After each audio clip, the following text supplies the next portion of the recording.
ਸਤਿ ਸ਼੍ਰੀ ਅਕਾਲ ਜੀ। ਮੈਂ ਡਾਕਟਰ ਵਿਨय ਗੋਮਤੀ ਥਾਪਰ ਹਸਪੀਟਲ ਮੋਗਾ ਤੋਂ ਅੱਜ ਜੋ ਆਪਣੀ ਸੀਰੀਜ਼ ਚੱਲ ਰਹੀ ਹੈ ਇੱਕ ਕਾਮਨ ਬਿਮਾਰੀਆਂ ਨੂੰ ਲੈ ਕੇ ਤੇ ਉਹਨਾਂ ਦੇ ਕਿਵੇਂ ਉਹਨਾਂ ਨੂੰ ਪਛਾਣਨਾ ਹੈ, ਕਿਵੇਂ ਉਹਨਾਂ ਦਾ ਇਲਾਜ ਹੈ, ਕੀ ਡਾਕਟਰੀ ਸਲਾਹ ਹੋਣੀ ਚਾਹੀਦੀ ਹੈ ਉਸ ਚੀਜ਼ ਦੀ ਤੇ ਕੀ ਡਾਕਟਰੀ ਇਲਾਜ ਹੋਣਾ ਚਾਹੀਦਾ। ਤਾਂ ਉਹਦੇ ਵਿੱਚ ਇੱਕ ਹੋਰ ਚੀਜ਼, ਇੱਕ ਹੋਰ ਬਿਮਾਰੀ ਬਾਰੇ ਡਿਸਕਸ਼ਨ ਅੱਜ ਹੋਏਗੀ ਜੋ ਹੈਡੇਕ, ਸਿਰ ਦਰਦ। ਬਹੁਤ ਸਾਰੇ ਪੇਸ਼ੈਂਟਸ ਬਹੁਤ ਸਾਰੇ ਟਾਈਮ ਤੋਂ ਹੈਡੇਕ ਤੋਂ ਪ੍ਰੋਬਲਮਸ ਝੇਲ ਰਹੇ ਹੁੰਦੇ ਆ।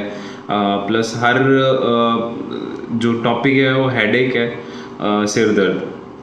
ਅਤੇ ਕਾਫੀ ਪੇਸ਼ੈਂਟਸ ਬਹੁਤ ਸਾਲਾਂ ਤੋਂ ਇਹ ਪ੍ਰੋਬਲਮ ਨਾਲ ਜੂਝ ਰਹੇ ਹੁੰਦੇ ਆ ਅਤੇ ਉਹਨਾਂ ਨੂੰ ਕੋਈ ਪ੍ਰੋਪਰ ਇਲਾਜ, ਕੋਈ ਪ੍ਰੋਪਰ ਡਾਇਗਨੋਸਿਸ ਜਾਂ ਮਤਲਬ ਉਹਨਾਂ ਨੂੰ ਕੀ ਬਿਮਾਰੀ ਹੈ, ਕਿਉਂ ਹੋ ਰਿਹਾ ਉਹਨਾਂ ਨੂੰ ਇੰਨਾ ਸਿਰ ਦਰਦ, ਕੁਛ ਪਤਾ ਨਹੀਂ ਲੱਗਦਾ, ਆਈਡੀਆ ਹੀ ਨਹੀਂ ਲੱਗਦਾ। ਪਲੱਸ ਉਹ ਪੇਨ ਕਿਲਰਸ ਖਾਏ ਜਾ ਰਹੇ ਹੁੰਦੇ ਆ, ਪੇਨ ਕਿਲਰਸ ਹੀ ਲੈ ਰਹੇ ਹੁੰਦੇ ਆ, ਥੋੜ੍ਹਾ ਦੇਰ ਫਰਕ ਰਹਿੰਦਾ, ਉਸ ਤੋਂ ਬਾਅਦ ਦੁਬਾਰਾ ਹੋਣ ਲੱਗ ਜਾਂਦਾ ਹੈਡੇਕ। ਤਾਂ ਕਾਫੀ ਟਾਈਮ ਤੋਂ ਮੇਰੇ ਕੋਲ ਬਹੁਤ ਸਾਰੇ ਪੇਸ਼ੈਂਟਸ ਆਉਂਦੇ ਆ ਜੋ ਇਹ ਕਹਿੰਦੇ ਆ ਅਸੀਂ 2-2, 4-4, 5-5, ਈਵਨ 10-10 ਸਾਲਾਂ ਤੋਂ ਹੈਡੇਕ ਲਈ ਕਾਮਨ ਗੋਲੀਆਂ ਖਾ ਰਹੇ ਹੁੰਦੇ ਆ। ਪਰ ਜੋ ਇਹ ਪੇਨ ਕਿਲਰਸ ਨੇ ਉਹਨਾਂ ਦੇ ਸਾਈਡ ਇਫੈਕਟਸ ਕਿਤੇ ਨਾ ਕਿਤੇ ਜਾ ਕੇ ਪੇਟ 'ਤੇ, ਆਪਣੇ ਖਾਣੇ ਵਾਲੀ ਪਾਈਪ 'ਤੇ ਕਾਫੀ ਜ਼ਿਆਦਾ ਹੁੰਦੇ ਆ। ਤਾਂ ਇਸ ਚੀਜ਼ ਨੂੰ ਸਮਝਣਾ ਇੰਪੋਰਟੈਂਟ ਹੈ ਕਿ ਤੁਹਾਡਾ ਹੈਡੇਕ ਕਿਸ ਟਾਈਪ ਦਾ ਹੈ। ਹਾਂਜੀ, ਹੈਡੇਕ ਦੇ ਬਹੁਤ ਸਾਰੇ ਟਾਈਪਸ ਹੋ ਸਕਦੇ ਆ ਕਿ ਐਵੇਂ ਨਹੀਂ ਹੈ ਕਿ ਹਰ ਹੈਡੇਕ ਮਾਈਗ੍ਰੇਨ ਨਹੀਂ ਹੁੰਦਾ। ਜਿਵੇਂ ਕਾਮਨਲੀ ਕਾਫੀ ਡਾਕਟਰਸ ਆਪਦੇ ਪੇਸ਼ੈਂਟਸ ਨੂੰ ਕਹਿ ਦਿੰਦੇ ਕਿ ਤੁਹਾਨੂੰ ਮਾਈਗ੍ਰੇਨ ਹੈ, ਪਲੱਸ ਪ੍ਰੋਪਰਲੀ ਉਹਨਾਂ ਨੂੰ ਦੱਸਦੇ ਨਹੀਂ ਹੈ। ਜਾਂ ਫਿਰ ਕਈ ਜੋ ਪੇਸ਼ੈਂਟਸ ਹੁੰਦੇ ਉਹ ਸੋਚ ਬੈਠਦੇ ਕਿ ਸਾਨੂੰ ਮਾਈਗ੍ਰੇਨ ਹੈ, ਪਰ ਇਨਫੈਕਟ ਉਹਨਾਂ ਨੂੰ ਕੋਈ ਹੋਰ ਟਾਈਪ ਆਫ ਹੈਡੇਕ ਹੋ ਸਕਦਾ। ਜੋ ਕਿ ਦੇਖੋ, ਮਾਈਗ੍ਰੇਨ ਜੋ ਹੈ, ਜਿਵੇਂ ਅੱਗੇ ਮੈਂ ਦੱਸਾਂਗਾ ਵੀਡੀਓ 'ਚ, ਮਾਈਗ੍ਰੇਨ ਜੋ ਹੈ ਉਹ ਡਾਇਗਨੋਸਿਸ ਆਫ ਐਕਸਕਲੂਜਨ ਹੈ। ਮਤਲਬ ਬਾਕੀ ਸਾਰੇ ਜਦੋਂ ਹੈਡੇਕਸ ਜਾਂ ਸਾਰੇ ਕਾਜ਼ਿਜ਼ ਆਪਾਂ ਰੂਲ ਆਊਟ ਕਰ ਲਏ ਕਿ ਹਾਂ ਇਹਨਾਂ ਕਰਕੇ ਨਹੀਂ ਹੈਗਾ, ਉਦੋਂ ਆਪਾਂ ਕਿਸੇ ਪੇਸ਼ੈਂਟ ਨੂੰ ਮਾਈਗ੍ਰੇਨ ਲੇਬਲ ਕਰਦੇ ਹਾਂ। ਅਤੇ ਮਾਈਗ੍ਰੇਨ ਦਾ ਟਰੀਟਮੈਂਟ ਜੋ ਹੈ ਉਹ ਬਹੁਤ ਡਿਫਰੈਂਟ ਹੈ ਬਾਕੀ ਟਾਈਪ ਆਫ ਹੈਡੇਕ ਤੋਂ, ਕਿਉਂਕਿ ਜੋ ਮਾਈਗ੍ਰੇਨ ਆ ਉਹ ਅਟੈਕਸ ਦੇ ਵਿੱਚ ਹੁੰਦਾ। ਕੰਟੀਨਿਊਸਲੀ ਪੇਨ ਘੱਟ ਦੇਖਿਆ ਗਿਆ ਕਿ ਮਾਈਗ੍ਰੇਨ ਦਾ ਪੇਨ ਜੋ ਹੈ ਕੰਟੀਨਿਊਸਲੀ ਘੱਟ ਹੁੰਦਾ, ਅਟੈਕਸ ਦੇ ਵਿੱਚ ਹੁੰਦਾ। ਅਤੇ ਉਹਦਾ ਇਲਾਜ ਆਪਾਂ ਨੂੰ ਪ੍ਰੋਪਰਲੀ ਉਸ ਤੋਂ ਬਚਣ ਲਈ ਦਵਾਈਆਂ ਕਾਫੀ ਲੰਬੇ ਟਾਈਮ ਤੱਕ ਲੈਣੀਆਂ ਪੈਂਦੀਆਂ। ਤਾਂ ਹਰ ਹੈਡੇਕ ਨੂੰ ਮਾਈਗ੍ਰੇਨ ਸਮਝ ਕੇ ਨਹੀਂ ਟਰੀਟ ਕਰਨਾ ਚਾਹੀਦਾ ਅਤੇ ਹਰ ਹੈਡੇਕ ਨੂੰ ਮਾਈਗ੍ਰੇਨ ਸਮਝ ਕੇ ਇਹ ਵੀ ਨਹੀਂ ਸੋਚਣਾ ਚਾਹੀਦਾ ਕਿ ਮੇਰੇ ਦਰਦ ਦਾ ਕੋਈ ਇਲਾਜ ਨਹੀਂ ਹੋ ਸਕਦਾ। ਤਾਂ ਹੁਣ ਆਪਾਂ ਸਮਝਦੇ ਹਾਂ ਕਿਹੜੇ ਟਾਈਪਸ ਆਫ ਹੈਡੇਕ ਹੈ ਕਾਮਨਲੀ। ਪ੍ਰਾਇਮਰੀ ਹੈਡੇਕ ਕਹਿ ਰਿਹਾ ਇਹ ਮੈਂ, ਜੋ ਕਿਸੇ ਹੋਰ ਅੰਡਰਲਾਈਨ ਬਿਮਾਰੀ ਕਰਕੇ ਨਹੀਂ ਹੈਗੇ। ਮਤਲਬ ਕਿ ਮੰਨ ਲਓ ਤੁਹਾਨੂੰ BP ਦੀ ਸ਼ਿਕਾਇਤ ਰਹਿੰਦੀ ਹੈ, ਹੁਣੇ ਤੁਹਾਨੂੰ ਪਤਾ ਲੱਗਿਆ ਕਿ ਤੁਹਾਡੀ ਉਮਰ 33, 35, 40 ਸਾਲਾਂ ਦੀ ਹੈ, ਉਸ ਵਿੱਚ BP ਆਉਣਾ ਅੱਜ ਕੱਲ੍ਹ ਆਮ ਗੱਲ ਹੈ ਕਿ ਯੰਗ ਏਜ 'ਚ ਪੇਸ਼ੈਂਟਸ ਨੂੰ BP ਸ਼ੁਰੂ ਹੋ ਜਾਂਦਾ।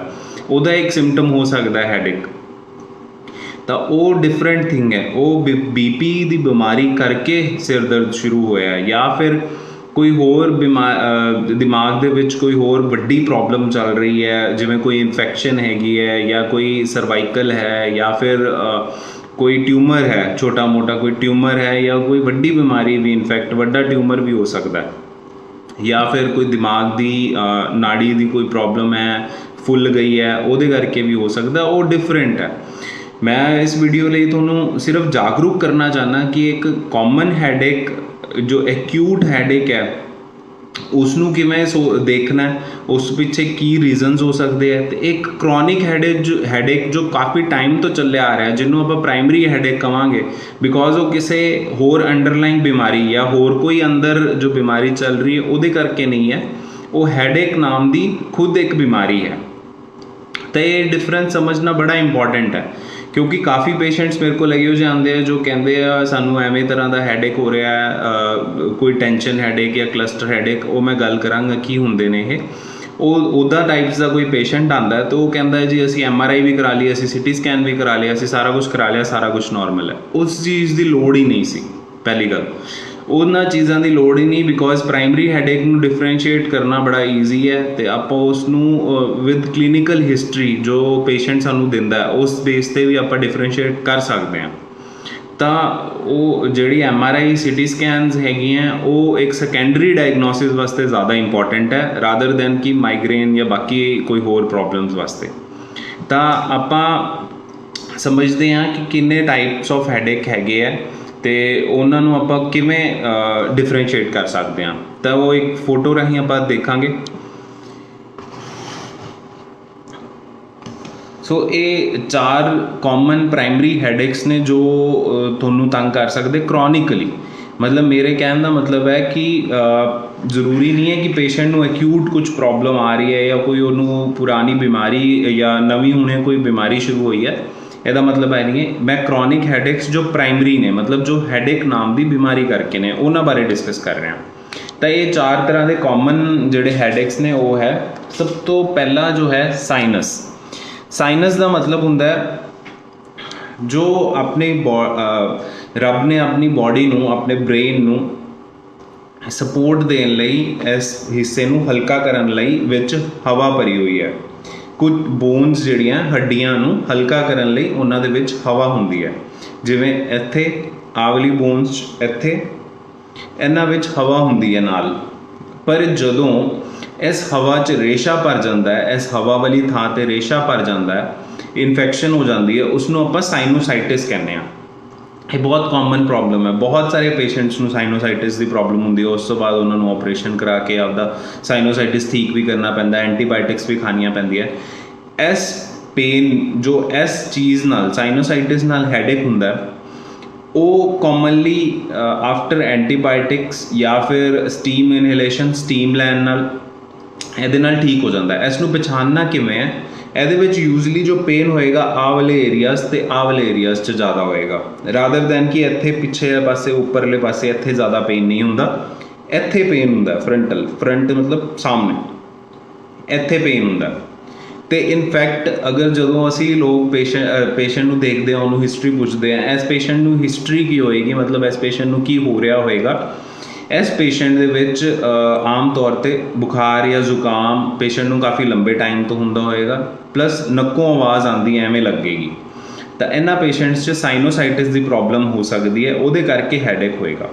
ਪਲੱਸ ਇੱਕ ਸਾਈਨ ਹੁੰਦਾ, ਬਹੁਤ ਸਿੰਪਲ ਜਿਹਾ ਸਾਈਨ ਹੈ, ਜੋ ਡਾਕਟਰਸ, ਜੋ ਮੈਂ ਆਪਦੇ ਪੇਸ਼ੈਂਟਸ 'ਚ ਕਰਕੇ ਦੇਖਦਾ, ਇੱਥੇ ਪ੍ਰੈਸ ਕਰਦਾ ਜ਼ੋਰ ਦੀ। ਜੇਕਰ ਇੱਥੇ ਪ੍ਰੈਸ ਕਰਨ ਦੇ ਨਾਲ ਬਹੁਤ ਜ਼ਿਆਦਾ ਪੇਨ ਹੋ ਰਿਹਾ ਹੈ, ਥੋੜਾ ਪੇਨ ਤਾਂ ਹੋਏਗਾ ਹੀ ਓਬਵੀਅਸਲੀ, ਪਰ ਅਗਰ ਬਹੁਤ ਜ਼ਿਆਦਾ ਪੇਨ ਹੋ ਰਿਹਾ ਤਾਂ ਇੱਕ ਸਾਈਨ ਹੁੰਦਾ ਹੈ ਕਿ ਤੁਹਾਨੂੰ ਸਾਈਨੋਸਾਈਟਿਸ ਹੈ। ਇਸ ਚੀਜ਼ ਦਾ ਇਲਾਜ ਬੜਾ ਸਿੰਪਲ, ਅਗਰ ਪੇਸ਼ੈਂਟ ਨੂੰ ਐਂਟੀਬਾਇਓਟਿਕਸ ਨਾਲ ਅੱਛਾ ਰਿਸਪੌਂਸ ਆ ਜਾਂਦਾ ਤਾਂ ਐਂਟੀਬਾਇਓਟਿਕਸ 5 ਤੋਂ 7 ਦਿਨ ਦੇ ਕੇ ਪਲੱਸ ਹੋਰ ਸਪੋਰਟਿਵ ਟਰੀਟਮੈਂਟ ਦੇ ਕੇ ਪੇਸ਼ੈਂਟ ਇੱਕਦਮ ਠੀਕ ਹੋ ਜਾਂਦਾ। ਇਹ ਵਾਲਾ ਪੇਨ ਬਹੁਤ ਈਜ਼ੀਲੀ ਠੀਕ ਹੋ ਜਾਂਦਾ, ਜਿਹੜਾ ਸਾਲ, 2 ਸਾਲ, 4 ਸਾਲ ਤੋਂ ਚੱਲਿਆ ਆ ਰਿਹਾ ਹੁੰਦਾ। ਇਸ ਤੋਂ ਇਲਾਵਾ ਇਸ ਸਾਈਨੋਸਾਈਟਿਸ ਦੇ ਵਿੱਚ ਸਿਟੀ ਸਕੈਨ ਇੰਡੀਕੇਟਿਡ ਹੈ, ਸਿਟੀ ਸਕੈਨ ਕਰਾਇਆ ਜਾ ਸਕਦਾ। ਇਸ ਤੋਂ ਬਾਅਦ ਨੈਕਸਟ ਹੈ ਟੈਂਸ਼ਨ ਹੈਡੇਕ। ਅੱਜ ਕੱਲ੍ਹ ਦੇ ਟਾਈਮ 'ਚ ਟੈਂਸ਼ਨ ਹੈਡੇਕ ਬਹੁਤ ਹੀ ਕਾਮਨ ਹੈ, ਰਾਦਰ ਦੈਨ ਮਾਈਗ੍ਰੇਨ ਨਾਲੋਂ ਵੀ ਜ਼ਿਆਦਾ ਟੈਂਸ਼ਨ ਹੈਡੇਕ ਬਹੁਤ ਕਾਮਨ ਹੈ ਅੱਜ ਕੱਲ੍ਹ ਦੇ ਟਾਈਮ 'ਚ। ਇਹ ਕੋਈ ਵੀ ਪ੍ਰਕਾਰ ਦੀ ਟੈਨਸ਼ਨਸ, ਜਿਵੇਂ ਘਰ ਦੀਆਂ ਟੈਨਸ਼ਨ, ਜਾਂ ਪੇਸ਼ੈਂਟ ਨੂੰ ਬਹੁਤ ਕੋਈ ਸਟ੍ਰੈਸਫੁਲ ਲਾਈਫ 'ਚ ਕੁਝ ਇਵੈਂਟ ਚੱਲ ਰਿਹਾ ਜਾਂ ਪੇਸ਼ੈਂਟ ਦੀ ਜੌਬ ਬਹੁਤ ਸਟ੍ਰੈਸਫੁਲ ਹੈਗੀ ਹੈ, ਉਸ ਪੇਸ਼ੈਂਟ ਨੂੰ ਟੈਂਸ਼ਨ ਹੈਡੇਕ ਹੋ ਸਕਦਾ। ਉਸਨੂੰ ਕਾਫੀ ਵਾਰੀ ਮਿਸਡਾਇਗਨੋਸ ਕਰਕੇ ਮਾਈਗ੍ਰੇਨ 'ਚ ਪਾ ਦਿੱਤਾ ਜਾਂਦਾ, ਮਾਈਗ੍ਰੇਨ ਲੇਬਲ ਕਰ ਦਿੱਤਾ ਜਾਂਦਾ, ਅਤੇ ਉਹ ਪੇਸ਼ੈਂਟ ਠੀਕ ਤਾਂ ਹੁੰਦਾ ਥੋੜ੍ਹਾ ਬਹੁਤ ਪੇਨ ਕਿਲਰਸ ਨਾਲ, ਬਟ ਪੂਰੀ ਤਰ੍ਹਾਂ ਠੀਕ ਨਹੀਂ ਹੋ ਪਾਉਂਦਾ। ਤਾਂ ਇਹਦੇ ਕੀ ਫੀਚਰਸ ਹੁੰਦੇ ਆ, ਕੀ ਇਸ ਵਿੱਚ ਮਿਲਦਾ ਹੈ ਟੈਂਸ਼ਨ ਹੈਡੇਕ ਵਿੱਚ? ਟੈਂਸ਼ਨ ਹੈਡੇਕ ਟਿਪੀਕਲੀ ਬੈਂਡ ਦੀ ਸ਼ੇਪ 'ਚ ਆਉਂਦਾ ਹੈ। ਬੈਂਡ ਦਾ ਮਤਲਬ ਹੈ ਕਿਸੇ ਨੇ ਤੁਹਾਡੇ ਮੱਥੇ ਤੋਂ ਲੈ ਕੇ ਪਿੱਛੇ ਤੱਕ ਪੂਰਾ ਕਿਸੇ ਨੇ ਤੁਹਾਨੂੰ ਬੰਨ੍ਹ ਦਿੱਤਾ ਹੋਵੇ ਇੱਕ ਬੈਲਟ ਨਾਲ, ਉਸਨੂੰ ਆਪਾਂ ਬੈਂਡ ਲਾਈਕ ਪੈਟਰਨ ਕਹਿੰਦੇ ਹਾਂ, ਜੋ ਟੈਂਸ਼ਨ ਹੈਡੇਕ 'ਚ ਕਾਮਨ ਮਿਲਦਾ। ਅੱਖਾਂ ਭਾਰੀਆਂ ਹੋਣਾ ਪਲੱਸ ਇੱਥੇ ਇੱਕ ਬੈਂਡ ਦੀ ਫੀਲਿੰਗ ਆਉਣਾ, ਇਹ ਟੈਂਸ਼ਨ ਹੈਡੇਕ ਦਾ ਸਿੰਪਟਮ ਹੋ ਸਕਦਾ। ਇਸ ਵਿੱਚ ਪੇਸ਼ੈਂਟ ਦੀ ਕਾਉਂਸਲਿੰਗ ਕਰਨਾ, ਕੀ ਉਹਨੂੰ ਪ੍ਰੋਬਲਮ ਚੱਲ ਰਹੀ ਹੈ, ਇਹ ਬਹੁਤ ਇੰਪੋਰਟੈਂਟ ਹੈ। ਉਸ ਤੋਂ ਬਾਅਦ ਟੈਂਸ਼ਨ ਰਿਲੀਫ ਕਰਨ ਲਈ ਬਹੁਤ ਸਾਰੇ ਮੈਥਡਸ ਨੇ ਅੱਜ ਕੱਲ੍ਹ, ਮੈਡੀਟੇਸ਼ਨ ਜਾਂ ਪੇਸ਼ੈਂਟ ਦੀ ਗੱਲ ਸੁਣਨਾ ਚੰਗੀ ਤਰ੍ਹਾਂ, ਉਸਨੂੰ ਕੀ ਪ੍ਰੋਬਲਮਸ ਆ ਰਹੀ ਹੈ, ਉਸਦੀ ਫੈਮਿਲੀ ਦੀ ਕਾਉਂਸਲਿੰਗ ਕਰਨਾ। ਇਸ ਤੋਂ ਇਲਾਵਾ ਸਿੰਪਲ ਪੇਨ ਕਿਲਰਸ ਪਲੱਸ ਕੋਈ ਟੈਂਸ਼ਨ ਦੀ ਕੋਈ ਦਵਾਈ ਦੇ ਕੇ ਇਸ ਪੇਸ਼ੈਂਟ ਨੂੰ ਬਿਲਕੁਲ ਠੀਕ ਕੀਤਾ ਜਾ ਸਕਦਾ। ਪਲੱਸ ਬਹੁਤ ਸਾਲਾਂ ਤੋਂ ਪ੍ਰੋਬਲਮ ਪੇਸ਼ੈਂਟ ਫੇਸ ਕਰ ਰਹੇ ਹੁੰਦੇ ਆ, ਉਹ ਪੇਸ਼ੈਂਟ ਠੀਕ ਹੋ ਸਕਦੇ ਆ। ਇਸ ਤੋਂ ਇਲਾਵਾ ਤੀਸਰਾ ਹੈ ਮਾਈਗ੍ਰੇਨ ਕਾफ़ी ਲੋਕਾਂ ਨੂੰ ਪਤਾ ਵੀ ਹੁੰਦਾ ਕਿ ਹਾਂ ਕੀ ਚੀज़ ਹੈ ਇਸ ਤੋਂ ਪਰ ਮੈਂ ਇਸ ਦੇ ਕੁਝ 2-4 ਪੁਆਇੰਟਸ ਹੈ ਜੋ ਡਿਸਕਸ ਕਰਨਾ ਚਾਹੁੰਦਾ ਤੁਹਾਡੇ ਨਾਲ। ਮਾਈਗ੍ਰੇਨ ਦਾ ਪੈਟਰਨ ਜੋ ਹੈ ਉਹ ਹਾਫ ਸਾਈਡ 'ਤੇ ਹੁੰਦਾ ਆਮ ਤੌਰ 'ਤੇ, ਜ਼ਰੂਰੀ ਨਹੀਂ ਹੈ ਰਾਈਟ ਹਾਫ ਹੋਵੇ ਜਾਂ ਲੈਫਟ ਹਾਫ ਹੋਵੇ, ਬਟ ਕਾफ़ੀ ਪੇਸ਼ੈਂਟਸ 'ਚ ਪੂਰੇ ਸਿਰ 'ਚ ਵੀ ਹੋ ਸਕਦਾ, ਬਟ ਮੋਸਟਲੀ ਜੋ ਪੈਟਰਨ ਹੈ ਉਹ ਲੈਫਟ ਜਾਂ ਰਾਈਟ ਕਿਸੇ ਇੱਕ ਹਿੱਸੇ 'ਚ ਹੋਏਗਾ। ਇਸ ਤੋਂ ਇਲਾਵਾ ਇਸ ਦੇ ਨਾਲ ਇੱਕ ਔਰਾ ਐਸੋਸੀਏਟਿਡ ਹੁੰਦਾ ਹੈ। ਔਰਾ ਦਾ ਕੀ ਮਤਲਬ ਹੈ? ਜਾਂ ਤਾਂ ਮਾਈਗ੍ਰੇਨ ਪ੍ਰੈਸਿਪਿਟੇਟ, ਮਤਲਬ ਮਾਈਗ੍ਰੇਨ ਕਦੋਂ ਹੁੰਦਾ ਜਾਂ ਤਾਂ ਬਹੁਤ ਹੈਵੀ ਹਾਈ ਸਾਊਂਡਸ ਸੁਣ ਕੇ, ਜਾਂ ਫਿਰ ਬਹੁਤ ਜ਼ਿਆਦਾ ਰੋਸ਼ਨੀ ਇੱਕੋਦਮ ਜਿਵੇਂ ਡੀਜੇ ਲਾਈਟਸ ਨੇ ਉੱਦਾਂ ਦੀ ਲਾਈਟਸ ਇੱਕੋਦਮ ਪੈਣਾ, ਜਾਂ ਟੀਵੀ ਬਹੁਤ ਜ਼ਿਆਦਾ ਦੇਰ ਤੱਕ ਦੇਖ ਕੇ, ਇਹ ਅਟੈਕਸ ਪ੍ਰੈਸਿਪਿਟੇਟ ਹੁੰਦੇ ਆ, ਮਤਲਬ ਇਹ ਅਟੈਕਸ ਹੋ ਸਕਦੇ ਆ ਮਾਈਗ੍ਰੇਨ ਦੇ। ਯੂਜੂਅਲੀ ਅਗਰ ਪੇਸ਼ੈਂਟ ਇੱਕ ਸ਼ਾਂਤ ਐਨਵਾਇਰਨਮੈਂਟ 'ਚ ਹੈ, ਬਿਲਕੁਲ ਅਕੇਲਾ ਹੈ, ਸ਼ਾਂਤ ਹੈ, ਤਾਂ ਉਸ ਵਿੱਚ ਮਾਈਗ੍ਰੇਨ ਯੂਜੂਅਲੀ ਨਹੀਂ ਹੁੰਦਾ। ਤਾਂ ਇਹ ਇੱਕ ਪ੍ਰੈਸਿਪਿਟੇਟਿੰਗ ਇਵੈਂਟ ਮਾਈਗ੍ਰੇਨ 'ਚ ਹੋ ਸਕਦੇ। ਕਲਸਟਰ ਹੈਡੇਕ ਜਾਂ ਸਾਈਨੋਸਾਈਟਿਸ 'ਚ ਇਹ ਚੀਜ਼ ਨਹੀਂ ਮਿਲਦੀ। ਇਹਦੇ ਨਾਲ ਆਪਾਂ ਇੱਕ ਡਿਫਰੈਂਸ ਕਰ ਸਕਦੇ ਹਾਂ ਕਿ ਕਿਸੇ ਪੇਸ਼ੈਂਟ ਨੂੰ ਮਾਈਗ੍ਰੇਨ ਹੈ ਜਾਂ ਨਹੀਂ ਹੈ। ਪਲੱਸ ਮਾਈਗ੍ਰੇਨ ਆਮ ਪੇਨ ਕਿਲਰਸ ਨਾਲ ਕਈ ਵਾਰੀ ਬਿਲਕੁਲ ਠੀਕ ਨਹੀਂ ਹੁੰਦਾ। ਇਸ ਵਾਸਤੇ ਆਪਾਂ ਨੂੰ ਕਾफ़ੀ ਮਲਟੀਪਲ ਟਾਈਪਸ ਆਫ ਡਰੱਗਸ ਆਉਂਦੀਆਂ, ਬਹੁਤ ਸਾਰੀਆਂ ਦਵਾਈਆਂ ਆਉਂਦੀਆਂ ਜੋ ਮਾਈਗ੍ਰੇਨ ਦੇ ਪੇਨ ਲਈ ਹੁੰਦੀਆਂ। ਇਹਨਾਂ ਨੂੰ ਆਪਾਂ ਨੂੰ ਟਰਾਈ ਕਰਨਾ ਪੈਂਦਾ ਕਿਉਂਕਿ ਕਾफ़ੀ ਪੇਸ਼ੈਂਟਸ ਨੂੰ ਬਹੁਤ ਜ਼ਿਆਦਾ ਅਟੈਕਸ ਵੀ ਹੋ ਸਕਦੇ। ਇੱਕ ਦਿਨ 'ਚ 4-4 5-5 ਵਾਰੀ ਅਟੈਕ ਵੀ ਹੋ ਸਕਦਾ ਮਾਈਗ੍ਰੇਨ ਦਾ, ਜੋ ਬਹੁਤ ਸਵੀਅਰ ਹੈਡੇਕ ਹੁੰਦਾ। ਇਸ ਤੋਂ ਬਾਅਦ ਅਗਲਾ ਜੋ ਹੈਡੇਕ ਹੈ ਕਲਸਟਰ ਹੈਡੇਕ, ਜੋ ਲਾਸਟ ਟਾਈਪ ਆਹ ਵਾਲਾ ਹੈਗਾ ਉਹ ਹੈ ਕਲਸਟਰ ਹੈਡੇਕ। ਜਿਵੇਂ ਕਿ ਅੱਖ ਦੇ ਉੱਪਰ ਲਾਲ ਨਿਸ਼ਾਨ ਹੈ, ਇਸ ਦਾ ਮਤਲਬ ਕੀ ਹੈ? ਕਲਸਟਰ ਹੈਡੇਕ 'ਚ ਕੀ ਹੁੰਦਾ? ਇਹ ਸਿੰਪਟਮਸ ਦਾ ਕਲਸਟਰ ਹੈ, ਮਤਲਬ 2-3 ਸਿੰਪਟਮਸ ਹੁੰਦੇ ਆ ਇਹਦੇ ਵਿੱਚ ਇਕੱਠੇ। ਜਿਵੇਂ ਇਹ ਬੈਕ ਸਾਈਡ ਆਫ ਆਈ ਦੇ, ਅੱਖ ਦੇ ਪਿਛਲੇ ਪਾਸੇ ਜ਼ਿਆਦਾ ਪੇਨ ਹੁੰਦਾ, ਪਲੱਸ ਇਹਦੇ ਨਾਲ ਵਾਟਰਿੰਗ ਆਫ ਆਈਜ਼ ਵੀ ਹੁੰਦੀ ਆ, ਮਤਲਬ ਅੱਖਾਂ 'ਚੋਂ ਪਾਣੀ ਵੀ ਡਿੱਗਦਾ, ਪਲੱਸ ਲਾਲੀ ਆ ਜਾਂਦੀ ਹੈ ਅੱਖਾਂ 'ਤੇ। ਇਹ ਟਾਈਪ ਆਫ ਹੈਡੇਕ ਨੂੰ ਆਪਾਂ ਕਲਸਟਰ ਹੈਡੇਕ ਕਹਿੰਦੇ ਹਾਂ। ਇਹ ਵੀ ਕਾफ़ੀ ਕਾਮਨ ਹੈ, ਮੇਲਸ 'ਚ ਜ਼ਿਆਦਾ ਕਾਮਨ ਹੈ ਫੀਮੇਲ ਨਾਲੋਂ, ਮਤਲਬ ਬੰਦਿਆਂ 'ਚ ਜ਼ਿਆਦਾ ਦੇਖਿਆ ਗਿਆ। ਮਾਈਗ੍ਰੇਨ ਵਾਲਾ ਹੈਡੇਕ ਹੈ ਜੋ ਫੀਮੇਲਸ 'ਚ ਜ਼ਿਆਦਾ ਕਾਮਨ ਹੁੰਦਾ, ਕਲਸਟਰ ਹੈਡੇਕ ਮੇਲਸ 'ਚ ਜ਼ਿਆਦਾ ਕਾਮਨ ਹੁੰਦਾ। ਇਹ ਕੁਝ ਡਿਫਰੈਂਸ਼ੀਏਟਿੰਗ ਫੀਚਰ ਹੈ ਜੋ ਡਿਫਰੈਂਸ ਕਰਨ ਦੇ ਤਰੀਕੇ ਹੈ ਇਹਨਾਂ ਤਿੰਨਾਂ ਹੈਡੇਕਸ ਨੂੰ।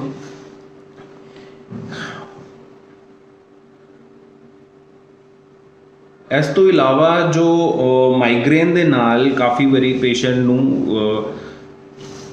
ਉਲਟੀਆਂ ਜਾਂ ਵੋਮਿਟਿੰਗ, ਮਤਲਬ ਨੌਜ਼ੀਆ, ਮਤਲਬ ਉਲਟੀ ਦਾ ਮਨ ਕਰਨਾ, ਬਾਤਾਂ ਨੇ, ਇਹ ਚੀਜ਼ਾਂ ਵੀ ਮਾਈਗ੍ਰੇਨ ਨਾਲ ਐਸੋਸੀਏਟਡ ਹੁੰਦੀਆਂ, ਬਾਕੀ ਹੈਡੇਕਸ 'ਚ ਘੱਟ ਹੁੰਦੀਆਂ।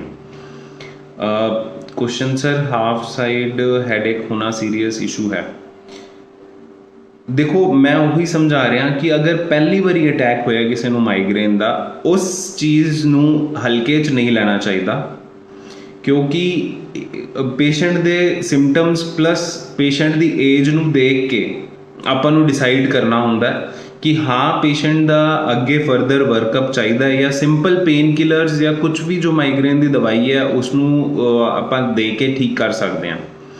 ਕਿਉਂਕਿ ਜੋ ਹੈਡੇਕ ਹੈ, ਐਕਿਊਟ ਹੈਡੇਕ, ਉਹ ਕਿਸੇ ਹੋਰ ਬਿਮਾਰੀ ਦਾ ਲੱਛਣ ਵੀ ਹੋ ਸਕਦਾ, ਤਾਂ ਇਸ ਨੂੰ ਲਾਈਟਲੀ ਨਹੀਂ ਲੈਣਾ ਚਾਹੀਦਾ। ਅਗਰ ਪੇਸ਼ੈਂਟ ਨੂੰ ਪਹਿਲੇ ਵੀ ਸਿੰਪਟਮਸ ਆਉਂਦੇ ਸੀਗੇ ਇਹੋ ਜਿਹੇ, ਜਾਂ ਹਾਫ ਸਾਈਡ ਹੈਡੇਕ ਹੁੰਦਾ ਰਹਿੰਦਾ ਸੀਗਾ, ਪਹਿਲੇ ਵੀ ਕਾफ़ੀ ਵਾਰੀ ਹੁੰਦਾ ਰਹਿੰਦਾ ਸੀਗਾ, ਪਲੱਸ ਉਹਨੇ ਕਾफ़ੀ ਵਾਰੀ ਡਾਕਟਰਸ ਨੂੰ ਦਿਖਾ ਕੇ ਜਾਂ ਇਲਾਜ ਕਰਾਇਆ ਹੋਵੇ, ਉਹ ਵਾਲਾ ਪੇਸ਼ੈਂਟ ਹੋ ਸਕਦਾ ਹੈ ਕਿ ਮਾਈਗ੍ਰੇਨ ਦਾ ਸਿੰਪਲ ਪੇਸ਼ੈਂਟ ਹੋਵੇ, ਜਿਸ ਨੂੰ ਠੀਕ ਹੈ ਪੇਨ ਕਿਲਰਸ ਨਾਲ ਆਪਾਂ ਠੀਕ ਕਰ ਸਕਦੇ ਹਾਂ। ਬਟ ਅਗਰ ਪਹਿਲੀ ਵਾਰੀ ਕਿਸੇ ਪੇਸ਼ੈਂਟ ਨੂੰ ਪੇਨ ਹੋ ਰਿਹਾ ਹਾਫ ਸਾਈਡ 'ਤੇ, ਉਸ ਦੇ ਨਾਲ ਉਸ ਨੂੰ ਬਾਕੀ ਸਿੰਪਟਮਸ ਵੀ ਹੈਗੇ ਆ, ਉਲਟੀਆਂ ਲੱਗ ਜਾਣਾ ਇੱਕੋਦਮ, ਜਾਂ ਚੱਕਰ ਆ ਰਹੇ ਆ ਬਹੁਤ ਜ਼ਿਆਦਾ, ਜਾਂ ਫਿਰ ਪੇਸ਼ੈਂਟ ਦਾ ਕੋਈ ਇੱਕ ਹਿੱਸਾ ਕਮਜ਼ੋਰ ਹੋ ਰਿਹਾ ਨਾਲ ਉਹਦੇ, ਜਾਂ ਪੇਸ਼ੈਂਟ ਨੂੰ ਕਿਸੇ ਨੂੰ ਮਿਰਗੀ ਦਾ ਦੌਰਾ ਵੀ ਆ ਜਾਏ ਨਾਲ, ਤਾਂ ਇਹ ਸਿੰਪਟਮਸ ਜੋ ਹੈ, ਇਹ ਕਲਸਟਰ ਆਫ ਸਿੰਪਟਮਸ ਜੋ ਹੈ, ਜਾਂ ਫਿਰ ਅਨਕੌਂਸ਼ੀਅਸਨੈਸ ਹੋ ਜਾਏ, ਮਤਲਬ ਬੇਹੋਸ਼ੀ ਵੀ ਹੋ ਜਾਏ ਪੇਸ਼ੈਂਟ ਨੂੰ, ਤਾਂ ਇਹ ਸਾਰੇ ਸੀਰੀਅਸ ਕੋਈ ਕੰਡੀਸ਼ਨ ਹੋ ਸਕਦੀ ਹੈ ਬ੍ਰੇਨ ਦੇ ਅੰਦਰ ਜੋ ਚੱਲ ਰਹੀ ਹੈ, ਉਹ ਇੱਕ ਹੈਡੇਕ ਦੇ ਰੂਪ 'ਚ, ਜਾਂ ਇੱਕ ਕਹਿ ਲਈਏ ਆਪਾਂ ਕਿ ਬਾਹਰ ਜੋ ਆਪਾਂ ਨੂੰ ਦਿਖ ਰਿਹਾ ਉਸ ਦੇ ਰੂਪ 'ਚ ਆਈ ਹੈ ਹੈਡੇਕ।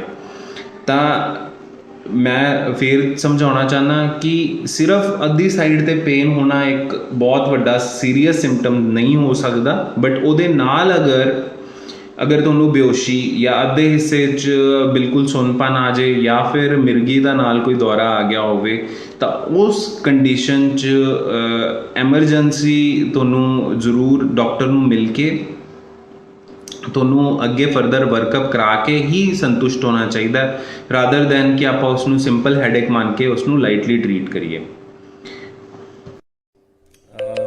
ਫਿਰ ਕੁਐਸਚਨ ਹੈ,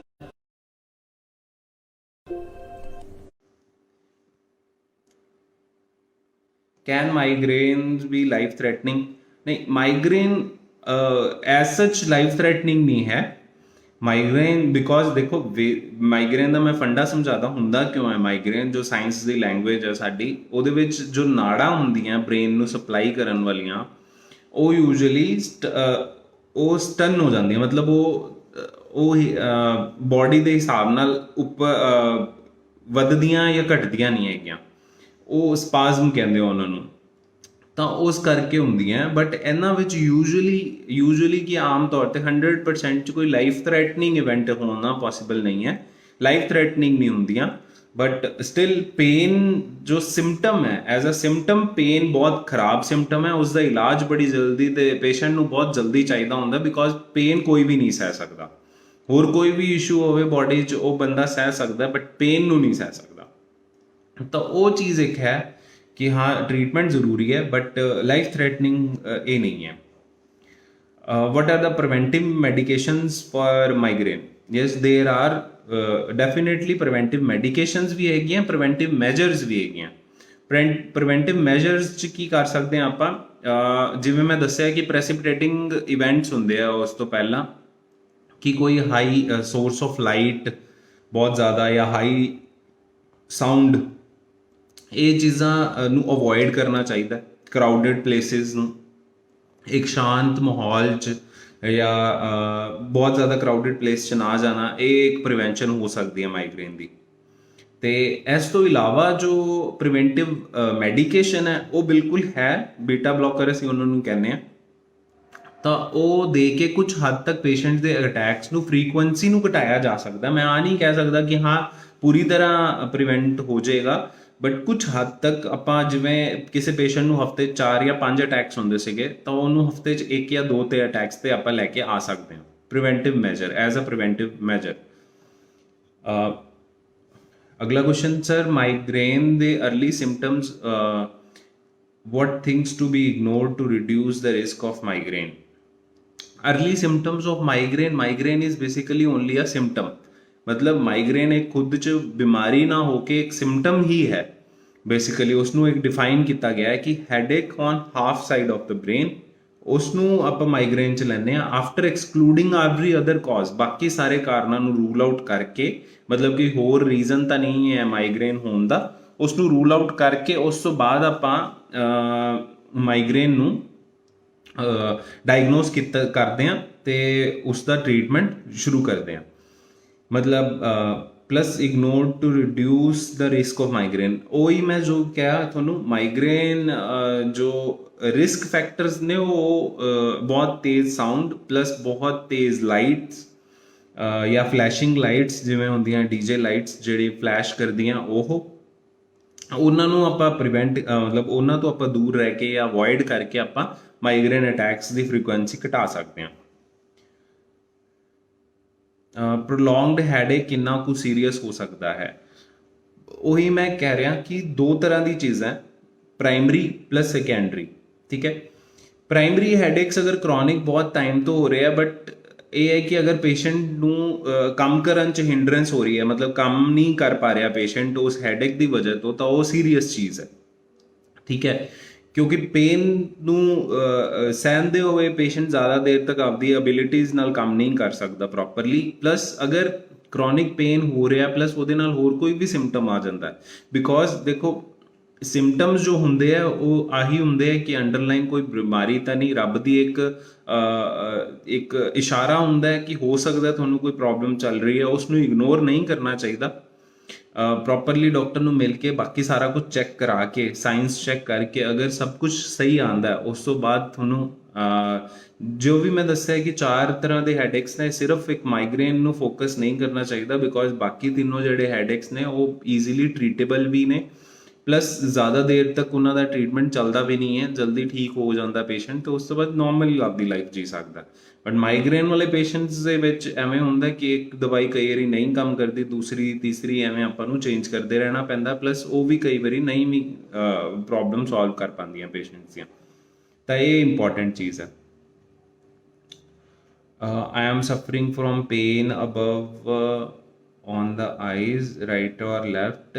In which category will be defined this and how we can treat it?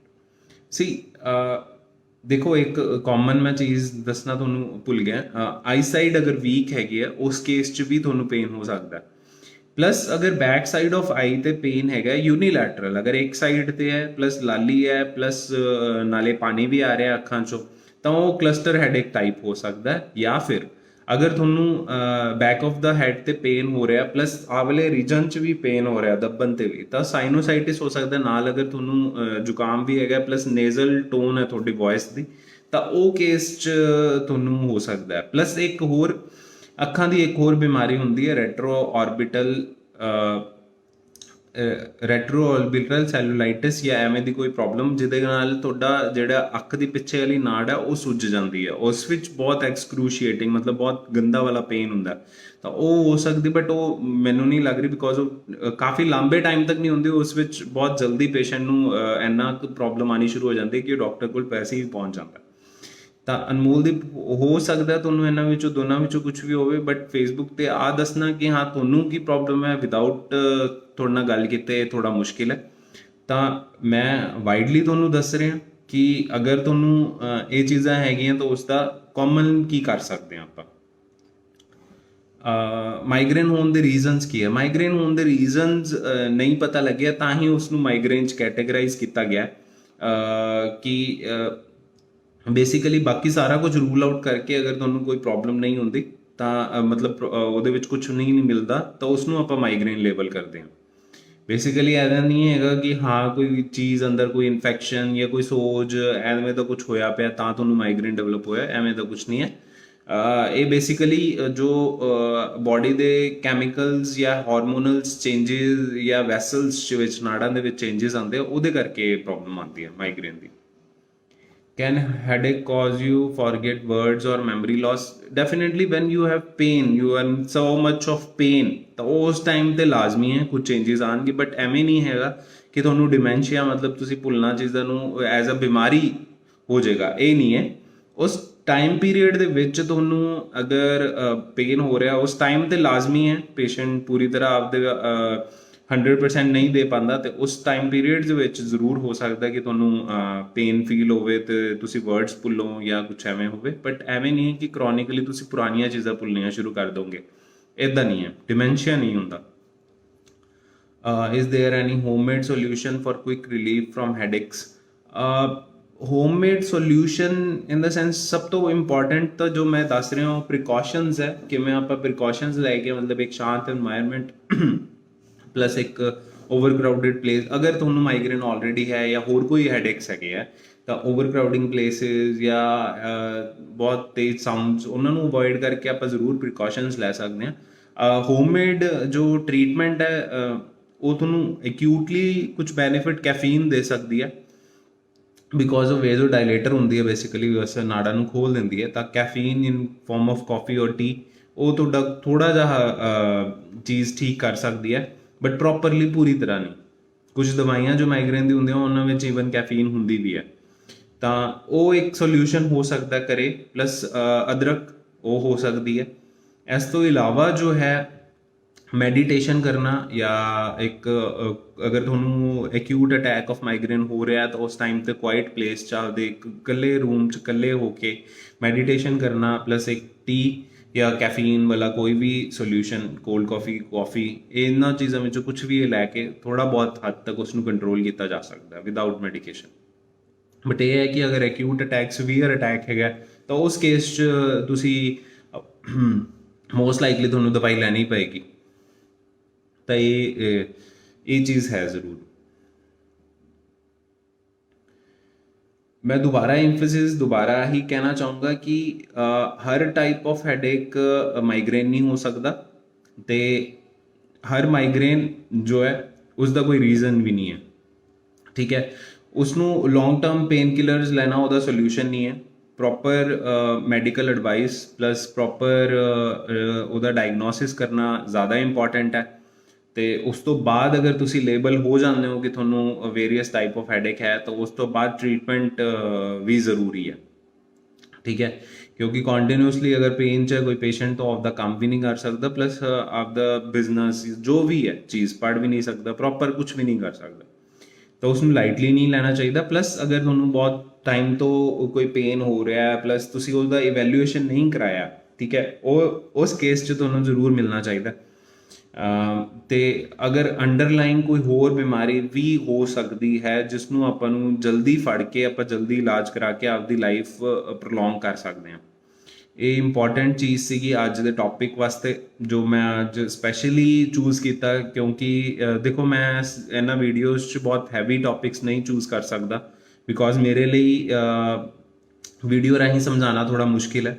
ਤਾਂ ਹੀ ਮੈਂ ਕਾਮਨ ਜੋ ਪ੍ਰੋਬਲਮਸ ਹੁੰਦੀਆਂ ਉਹਨਾਂ ਨੂੰ ਡਿਸਕਸ ਕਰ ਰਿਹਾ ਇੱਥੇ, ਜੋ ਸਾਰੇ ਲੋਕੀ ਕਦੇ ਨਾ ਕਦੇ ਆਪਦੀ ਜ਼ਿੰਦਗੀ 'ਚ ਜ਼ਰੂਰ ਫੇਸ ਕਰਦੇ ਆ। ਇਸ ਤੋਂ ਇਲਾਵਾ ਅਗਰ ਤੁਹਾਨੂੰ ਕੋਈ ਹੈਡੇਕ ਬਾਰੇ ਕੋਈ ਪ੍ਰੋਬਲਮ ਹੈ ਤੁਸੀਂ ਕਮੈਂਟ ਸੈਕਸ਼ਨ 'ਚ ਪੁੱਛ ਸਕਦੇ ਹੋ, ਪਲੱਸ ਤੁਸੀਂ ਆ ਕੇ ਮੈਨੂੰ ਮਿਲ ਸਕਦੇ ਹੋ। ਮੈਂ ਡਾਕਟਰ ਵਿਨੇ, ਗੋਮਤੀ ਥਾਪਰ ਹਸਪੀਟਲ ਮੋਗਾ 'ਚ OPD ਟਾਈਮਿੰਗਸ ਹੁੰਦੀਆਂ ਸਵੇਰੇ 9:30 ਤੋਂ 2:30 ਵਜੇ ਤੱਕ ਤੇ ਸ਼ਾਮ ਨੂੰ 5 ਤੋਂ 7।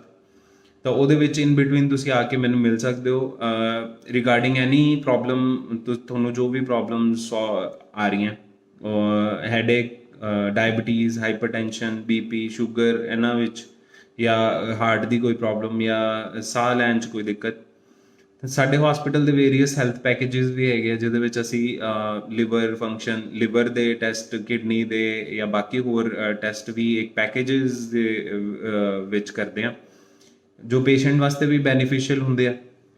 ਬੇਸਿਕਲੀ ਪੇਸ਼ੈਂਟ ਵਾਸਤੇ ਹੀ ਹੁੰਦੇ ਆ। ਤੇ ਉਸ ਤੋਂ ਬਾਅਦ ਤੁਸੀਂ ਮੈਨੂੰ ਮਿਲ ਵੀ ਸਕਦੇ ਹੋ।